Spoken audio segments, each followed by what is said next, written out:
Today we're going to build an Osborn model kit railway telephone posts.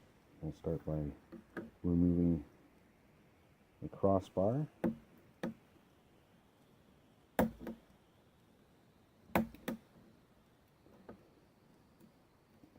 Very straightforward build.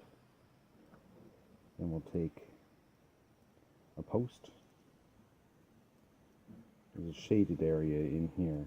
You want to face that out. So we'll turn that over and just apply a little bit of our weld-on glue on the cross braces here and here. And then the post just simply gets placed on the surface.